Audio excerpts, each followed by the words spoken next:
Hello दोस्तों, स्वागत है आपका कौटिल्यशाला में। और आज हम अपने करंट अफेयर्स की सीरीज परीक्षा न्यूज में लेकर आए हैं 8 जून के महत्वपूर्ण करंट अफेयर। तो जैसा कि आपको पता है कि हम परीक्षा न्यूज में जितने भी अखबार हैं, जो इम्पोर्टेंट अखबार हैं, जिन्हें एग्जाम्स के पॉइंट ऑफ व्यू से हम स्टूडेंट्स पढ़ते हैं, तो उसमें से जो जो हमारी तैयारी के लिए ज़रूरी करंट अफेयर्स की न्यूज हैं, हम उसका कंपाइलेशन यहाँ पर लेके आते हैं। और 10 से 15 मिनट में आपको वो सारी महत्वपूर्ण जानकारियाँ मिल जाती हैं जिनको पेपर में पूछा जा सकता है। और हम खास तौर पर उत्तर प्रदेश के पेपर्स को ध्यान में रखते हुए ये सारा करंट तैयार करते हैं, क्योंकि आपको पता है कि यूपीपीएससी का प्रीलिम्स हो, वहाँ पर फैक्चुअल करंट अफेयर पूछा जाता है, या फिर आरओ एआरओ और यूपी ट्रिपल एससी, तो इसमें बहुत बड़ा पोर्शन करंट अफेयर से पूछा जाता है। तो हम उसी को ध्यान में रखते हुए ये तैयारी कराते हैं। तो यूपी के जितने भी एग्जाम हैं, तो हमारा दावा है कि हमारा अगर करंट अफेयर्स की आप तैयारी कर लेते हैं, हमारे वीडियोस को रेगुलरली देखते हैं, हमारी स्लाइड्स को एक बार रिवाइज कर लेते हैं, तो आपको करंट कहीं और से करने की ज़रूरत नहीं है, खासतौर पे यूपी के एग्ज़ाम्स के लिए। हालांकि ये और भी एग्ज़ाम्स में काम देगा करंट, लेकिन यूपी के लिए हम ज़्यादा फोकस करते हैं। तो आप हमारे टेलीग्राम चैनल को ज्वाइन कर लीजिए। अगर आपको फ्री पीपीटी और पीडीएफ चाहिए, चाहे वो परीक्षा न्यूज की हो, या फिर हम और भी इनिशिएटिव लेकर आए हैं, जैसे मेंस के लिए हम एक वीडियो सीरीज लेकर आ रहे हैं, धीरे धीरे उसमें हम ऐड कर रहे हैं वीडियोज। और इसके अलावा हम और भी कई सारे इनिशिएटिव शुरू करने वाले हैं। तो प्लीज़ हमारे टेलीग्राम चैनल को ज्वाइन कर लीजिए। कौटिल्यशाला नाम से आप सर्च करेंगे तो आपको चैनल दिखेगा। इसके अलावा आप हमारे इस यूट्यूब चैनल को भी सब्सक्राइब कर लीजिए, हमारे वीडियोस को लाइक और शेयर करते रहिए, जिससे कि जो हमारा इनिशिएटिव है कि लोगों को ज़्यादा से ज़्यादा फ्री में क्वालिटी एजुकेशन दी जाए, उन्हें बिखरी बिखरी नॉलेज ना मिले, सब कुछ एक जगह पर मिले और क्वालिटी का मिले, जो एग्जाम में पूछा जाता हो, केवल टाइम पास नहीं। तो इसमें हमें मदद मिले, हमें कुछ ऊर्जा मिले आपके लिए काम करने के लिए। चलिए शुरू करते हैं आज का करंट अफेयर। तो सबसे पहले राष्ट्रीय करंट अफेयर, यूपी के लिए कोई बहुत इंपॉर्टेंट न्यूज आज के न्यूज़पेपर में नहीं थी, तो आज हम राष्ट्रीय से ही शुरू करते हैं। तो सबसे इम्पोर्टेंट, कल प्रधानमंत्री मोदी जी ने कुछ महत्वपूर्ण घोषणाएं करी, तो उनमें से क्वेश्चन बनने की जो संभावनाएं हो सकती हैं, सबसे पहले प्रधानमंत्री जी ने 21 जून से 18 साल के ऊपर के सभी लोगों के लिए मुफ्त वैक्सीन की घोषणा की है। तो हमें डेट याद रखनी चाहिए, 21 जून। 21 जून किसी और लिए भी इम्पोर्टेंट है, तो आपको पता होना चाहिए वो क्या है। अगर आपको पता है तो प्लीज़ कमेंट बॉक्स में लिखिए। इसके अलावा वैक्सीनेशन की पूरी जिम्मेदारी केंद्र सरकार की ही होगी, और राज्य सरकार का उसमें कोई भी रोल नहीं रह गया है। अब तक ये विवाद चल रहा था कि राज्य सरकारों को छूट दी गई है, क्या ये ठीक है? राज्य सरकार अलग से वैक्सीन मंगा रहे थे विदेशों से, उसके लिए टेंडर जारी कर रहे थे, तो अब वो सारी जिम्मेदारी अब केंद्र के हाथ में होगी। तो इस तरह का अब कन्फ्यूजन खत्म हो चुका है। इसके अलावा प्रधानमंत्री गरीब कल्याण अन्न योजना, जो पहले से ही चल रही है, पहले लॉकडाउन से ही ये चल रही है ये योजना, अब इसमें आगे बढ़ा दिया गया है कि इसमें जो अन्न मिलता था वो अब दीपावली तक के लिए मिलेगा। तो इसमें जो अन्न मिलता था, कितना मिलता था? 5 किलो 1 महीने के लिए। तो ये आपको पता होना चाहिए। तो जो भी इसके लिए एलिजिबल हैं, प्रधानमंत्री गरीब कल्याण अन्न योजना, उनको अब दीपावली तक के लिए मुफ्त अनाज मिलेगा। और नवंबर तक 80 करोड़ लोगों को हर महीने मुफ्त खाद्यान्न मिलता रहेगा। इसके अलावा भारत सरकार PMGKAY, यानी ये शॉर्ट फॉर्म है प्रधानमंत्री गरीब कल्याण अन्न योजना की, तो भारत सरकार इसके तहत पूरी लागत का वहन करेगी। 100% जो लागत होगी वो केंद्र ही वहन करेगा इस पूरी योजना में, चाहे अनाज को खरीदने से लेकर अनाज के बंटवारे तक, ये पूरा खर्चा केंद्र उठाएगी। इसके अलावा राष्ट्रीय में दूसरी महत्वपूर्ण, बहुत महत्वपूर्ण करंट अफेयर के MH-60 रोमियो हेलीकॉप्टर भारतीय नौसेना को अब मिलने वाले, इंडियन नेवी को, ये अमेरिका से मिलेंगे। तो पहला, ये नौसेना को मिलेंगे MH-60 रोमियो हेलीकॉप्टर, अमेरिका से हम इसको खरीद रहे हैं और पहला बैच हमें मिलेगा। और ये हेलीकॉप्टर, इसमें क्या क्या खास बात है? बहुआयामी रडार से लैस होंगे, रात में भी दुश्मन पर हमला कर सकेंगे, हवा से सतह में मार करने वाली हेल फायर मिसाइलें इसमें लगी होंगी, हवा से सतह में। इसके अलावा टॉर्पीडो और दुश्मन पर अचूक निशाना लगाने वाले हथियार भी हैं इसमें। रोमियो हेलीकॉप्टर मालवाहक विमानों, युद्धपोतों और विध्वंसकों से भी संचालित हो सकते हैं।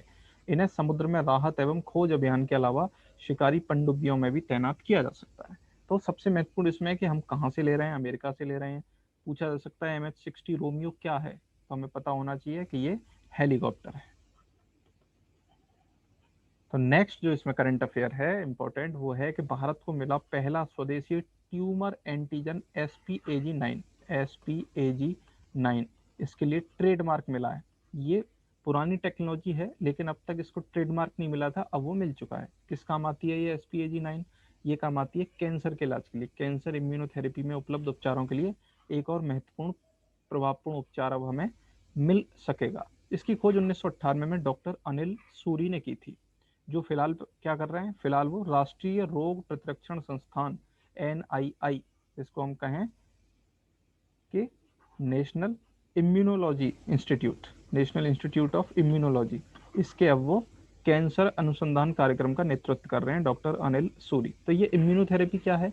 ये कैंसर से लड़ने के लिए शरीर की आंतरिक क्षमता का उपयोग करने वाली एक टेक्नोलॉजी है कि जो कैंसर के रोगी होते हैं उनमें उनकी बॉडी खुद लड़ाई लड़ती है। कोरोना में भी यही होता है कि हमारी जो सेल्स हैं वो खुद लड़ाई लड़ती हैं। तो ये भी एक तरह की इम्यूनिटी बूस्टर, आपने शब्द सुना होगा, वो इसीलिए है कि हम खुद लड़ सकें। इस तरीके की चीज़ें खाएं जिससे हमारे शरीर की इम्यूनिटी बढ़े, जिससे कि किसी वायरस से या पैथोजन से लड़ने की जो क्षमता है वो हमारी खुद बन सके। तो यही है इम्यूनोथेरेपी। इसके अलावा डिफेंस में ही एक और महत्वपूर्ण चीज़ अब होने वाली है, हो चुकी है। अभी हमने देखा कि हमें हेलीकॉप्टर मिलने वाले हैं MH-60। अब MK3 ये हेलीकॉप्टर हमें मिल चुके हैं। भारतीय नौसेना के बेड़े में ये हेलीकॉप्टर शामिल हो चुके हैं। तो क्या खास बात है? तो इनका उपयोग समुद्र में निगरानी और तटीय सुरक्षा के लिए किया जाएगा। और इसका निर्माण किसने किया है? पूरी तरीके से स्वदेशी है। हिंदुस्तान एरोनॉटिकल लिमिटेड, इसने इसको बनाया है। आधुनिक निगरानी रडार और इलेक्ट्रो ऑप्टिकल उपकरणों से युक्त है, जिनके जरिए समुद्री सीमा में टोही गतिविधियों के साथ साथ लंबी दूरी की तलाशी और बचाव अभियान कुशलतापूर्ण संचालित किए जा सकेंगे। यानी इसमें इससे आप मिसाइल नहीं दाग सकते, जिस तरीके से आप MH-60 से दाग सकते हो, तो इसमें मिसाइल नहीं होंगी। ये केवल किसका काम करेगा? ये केवल इन्वेस्टिगेशन का काम करेगा कि समुद्र में कोई हलचल किस तरीके से हो रही है, उसकी निगरानी का काम करेगा। MK3 एक महत्वपूर्ण नियुक्ति ये भी नौसेना की है कि वाइस एडमिरल राजेश पेंढारकर ने नौसेना संचालन महानिदेशक के रूप में कार्यभार ग्रहण कर लिया। नियुक्तियों से प्रश्न पूछे जाते हैं और ये तो बहुत ही इंपॉर्टेंट नियुक्ति है, ध्यान रखना, अक्सर पूछे जाते हैं। राजेश पेंढारकर, तो ये हमें पता होना चाहिए। नौसेना संचालन के महानिदेशक। एक योजना दिल्ली सरकार ने शुरू करी है, जहां वोट वहां वैक्सीनेशन। इस तरीके से क्वेश्चन बनते हैं कोई भी योजना का नाम लेके कि जहां वोट वहां वैक्सीनेशन किस प्रदेश ने शुरू की है? दिल्ली सरकार। मतलब क्या है इसका? कि जहां भी आपका वोट बूथ है, जिस बूथ पे आप वोट डालने जाते हो, उसी बूथ पर आपको टीका भी मिलेगा। ज़्यादा दूर कहीं जाने की ज़रूरत नहीं है। अब आर्थिक में एक महत्वपूर्ण करंट अफेयर, विश्व बैंक ने भारत के MSME सेक्टर को, यानी कि मीडियम स्मॉल एंड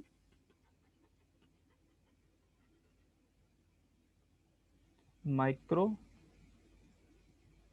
ये micro medium, micro small and medium, micro small and medium enterprise क्षेत्र को बढ़ावा देने में मदद करने के लिए $500 मिलियन के रैंप, ये रैंप योजना है, raising and accelerating micro small and medium enterprise performance कार्यक्रम को मंजूरी दे दी है। यानी जो हमारे छोटे और मझोले जितने बिजनेस हैं जो कि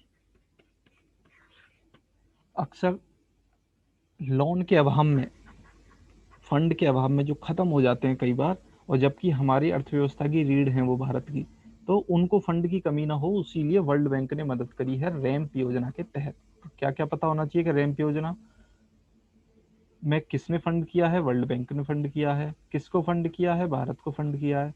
इसकी फुल फॉर्म क्या? Raising and accelerating micro small and medium enterprise. इसके अलावा Ratle hydro electric power corporation limited का गठन हुआ है। क्या है ये जी? विद्युत मंत्रालय के तहत भारत की प्रमुख पनबिजली कंपनी NHPC लिमिटेड ने 850 मेगावाट की रतले पनबिजली परियोजना के कार्यान्वयन के लिए एक संयुक्त उद्यम कंपनी, पब्लिक सेक्टर एंटरप्राइज, ये बनाया है। किस किसने मिलके? NHPC, national hydro power corporation, और साथ में विद्युत मंत्रालय,